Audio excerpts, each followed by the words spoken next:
Welcome back to అమ్మ వంటలు A to Z activities. నేను మీ లక్ష్మిని. ఈరోజు వీడియోలోనండి బన్ దోశని ఎలా ప్రిపేర్ చేసుకోవాలో చూపిస్తున్నాను. ఈ దోశ వచ్చండి బన్ సైజ్ అంత ఉంటుంది, అందుకనే దీనికి బన్ దోశ అని అన్నాను. ఇది ఇందులో ఎటువంటి పప్పులు వాడకుండా తయారు చేసే దోశ అండి. చాలా టేస్టీగా ఉంటుంది, అలాగే మనకి మెత్తగా సాఫ్ట్గా కూడా ఉంటుందండి దోశ. చూడండి, ఇది చూస్తే మెత్తగా సాఫ్ట్గా బన్ లాగే ఉంది, అందుకనే దీన్ని బన్ దోశ అంటారు. దీన్ని ఎలా ప్రిపేర్ చేస్తున్నాను చూడాలంటే చివరి వరకు నా వీడియో స్కిప్ చేయకండి. చూడండి, మీకు నచ్చితే ఒక లైక్ చేసి సబ్స్క్రైబ్ చేసుకోండి. ఈ బన్ దోశ ప్రిపేర్ చేయడానికండి నేను పప్పులు ఎటువంటి పప్పులు వాడతలేదండి. మినపప్పు కానీ శనగపప్పు కానీ 2 గ్లాసుల రైస్ తీసుకున్నాను. మనం ఈ రైస్ని మన ఇంట్లో రైస్ ఏ రైస్ తీసుకున్నా పర్లేదు. అలాగే ఒక గ్లాసుడేమో అటుకులు తీసుకున్నాను. రైస్ వచ్చి మనకు రేషన్ రైస్ తీసుకున్నా పర్లేదండి. అటుకులు వచ్చి మనకి దలసరిగా ఉంటే బాగుంటుంది, అలాగే దలసరి అటుకులు అయితే బాగుంటుంది. అంటే 2 గ్లాసులకి 1 గ్లాసు అటుకులు వేసానండి. వేసి ఇందులోనే కొంచెం మన వేరేగా నానబెట్టుకున్నా పర్లేదు, ఇందులో వేసి నానబెట్టుకున్నా పర్లేదు. మెంతులు నానబెట్టానండి, ఒక 1/2 స్పూన్ మెంతులు నానబెట్టాను. ఇలా కడిగేసుకుని పక్కన పెట్టుకోవాలి. ఒక 4 అవర్స్ పాటు నాననివ్వాలండి. నానిన తర్వాత దీన్ని మిక్సీ పట్టుకోవాలి. 4 అవర్స్ అయితే నానిపోయినాయండి.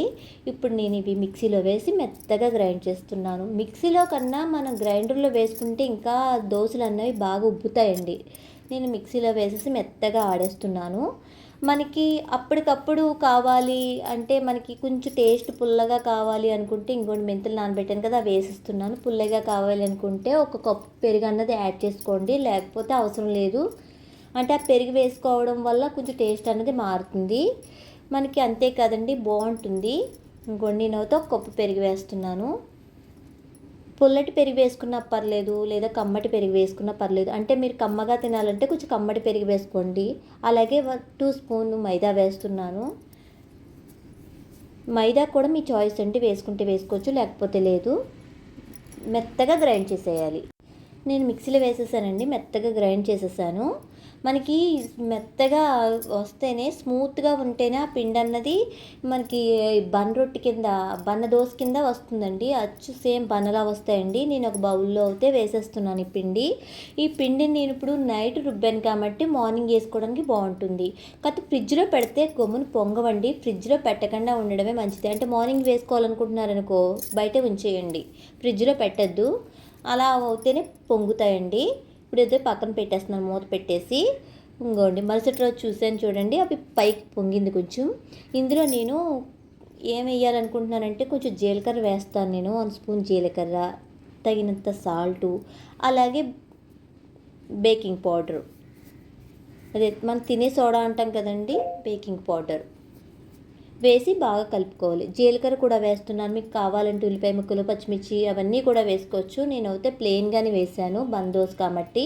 జీలకర్ర కూడా మీ ఇష్టం, వేసుకుంటే వేసుకోవచ్చు, లేకపోతే లేదు. ఎందుకంటే మనం ఇందులో నేను కొంచెం బేకింగ్ పౌడర్ కూడా వేస్తున్నానండి. మర్చిపోవద్దండి, బేకింగ్ పౌడర్ వేస్తేనే మనకు బన్నలా అవి పైకి ఉబ్బుతాయండి, లేకపోతే ఉబ్బవు. తర్వాత నానితేనే కూడా ఉబ్బుతుంది.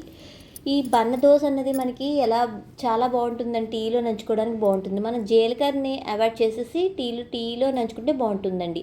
నేను బన్న దోశ అన్నానని ఇలా ఇనప మొగుడు ఉంటే పెట్టానండి. మీరు నాన్ స్టిక్ ప్యాన్లో చిన్నవి ఉంటాయి కదా పోపు పెట్టుకునేవి, అవి ఇందులో వేసుకుంటే మనకు బన్నల్లా వస్తాయి.